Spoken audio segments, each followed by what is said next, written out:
Ever green సాంప్రదాయం latest designs క్వాలిటీలో compromise అయ్యే ఛాన్సే లేదు. అంబటి సిల్క్స్ విజయవాడ. డబ్బు ఉంటేనే రాజకీయం, కోట్లు ఖర్చు చేస్తేనే అధికారం.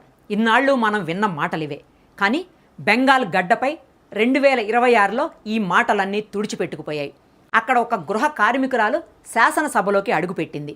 ఒక బాధితురాలు తనను హింసించిన వారిపై విజయం సాధించింది.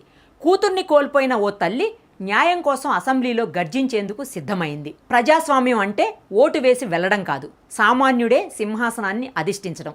బెంగాల్ తీర్పు అహంకారంపై సామాన్యుడు సాధించిన సంచలన విజయానికి పునాదిగా మారింది. ఇక ఇందులో మనం మొదటిగా మాట్లాడుకోవాల్సింది సందేశ్ కాళీ. గతంలో ఈ మహిళపై జరిగిన దాడులు దేశవ్యాప్తంగా సంచలనం సృష్టించాయి. ఆ బాధితులకు గొంతుకుగా నిలిచిన రేఖా పాత్ర ఇప్పుడు అదే అణిచివేతకు వ్యతిరేకంగా విజయం సాధించారు. హింగల్గంజ్ నియోజకవర్గం నుంచి బీజేపీ అభ్యర్థిగా పోటీ చేసిన ఆమె తనపై దాడులకు పాల్పడిన టీఎంసీ అభ్యర్థి ఆనంద్ సర్కారుపై 5,000 ఓట్ల తేడాతో ఘన విజయం సాధించింది. తనను అవమానించిన వాళ్లకు తన గెలుపుతో బుద్ధి చెప్పింది. అవమానించినప్పుడు ఆమె దగ్గర పోరాడే శక్తి లేదు, కానీ ఇప్పుడు ఆమె ఓ నియోజకవర్గానికి ఎమ్మెల్యే. రేఖా పాత్ర విజయం కేవలం ఒక వ్యక్తి గెలుపు కాదు, అది భయంపై ధైర్యం సాధించిన విక్టరీ. తనను వేధించిన వ్యవస్థకు వ్యతిరేకంగా ఆమె నిలబడి సామాన్య ఓటర్ల మద్దతుతో అసెంబ్లీలోకి అడుగుపెట్టడం బెంగాల్ రాజకీయాల్లో ఓ గొప్ప మలుపు. బెంగాల్లో సంచలనం సాధించిన మరొక సాధారణ మహిళ రత్నే దేబ్నాథ్. ఈమె గురించి తెలియాలంటే కోల్కతాలోని ఆర్జీకర్ మెడికల్ కాలేజీలో హత్యాచారానికి గురైన జూనియర్ డాక్టర్ గురించి తెలుసుకోవాలి. అప్పుడు ఈ ఘటన దేశ రాజకీయాలనే షేక్ చేసింది. కోల్కతాలో మహిళలకు రక్షణ లేదంటూ అప్పటి దీదీ ప్రభుత్వం మహిళలపై అత్యాచారం చేసే మానవ మృగాలకు మద్దతు ఇస్తుందంటూ మహిళా లోకం ఏకమై ముక్త కంఠంతో నినదించారు. ఈ బాధితురాలి తల్లే రత్నే దేబ్నాథ్. ఆమెకు అక్కడి ప్రభుత్వం న్యాయం చేయలేకపోయినా బీజేపీ ప్రభుత్వం ఆమెకు అదే చోటు నుంచి పోటీ చేసే అవకాశం కల్పించింది. ఫలితం ఎక్కడైతే తన కూతురికి న్యాయం చేయాలని కొంగు చాచి అడుక్కుందో అక్కడే రూలింగ్ చేసే స్థాయికి ఎదిగారు దేబ్నాథ్. పానిహటి నియోజకవర్గం నుంచి బీజేపీ అభ్యర్థిగా పోటీ చేసిన ఆమె టీఎంసీ అభ్యర్థి తీర్థంకర్ ఘోష్పై 28,000 ఓట్ల మెజారిటీతో ఘన విజయం సాధించింది.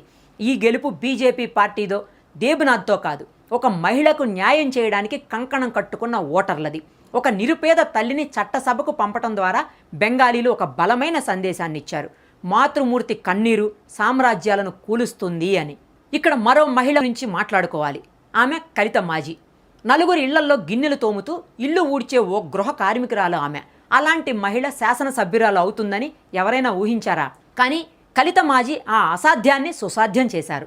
నెలకి కేవలం 2,500 రూపాయలు సంపాదించే ఆమె అణిచివేతకు వ్యతిరేకంగా నిలబడ్డారు. ఫలితం నేడు అణిచివేతపై చట్టసభల్లో తన స్వరం వినిపించనున్నారు.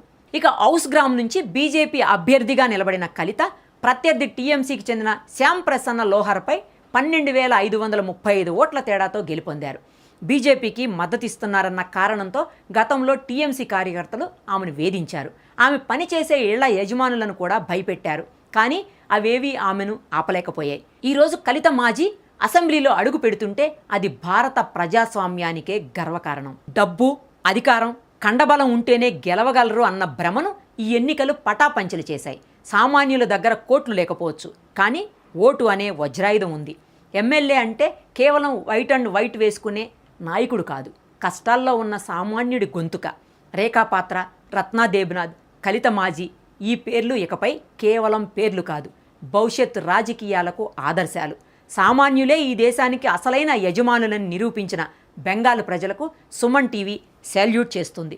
మీరు ఇచ్చిన ఈ ధైర్యం రాబోయే రాజకీయాల్లో సామాన్యులకు చిగురించే ఆశాదీపం కాబోతుంది.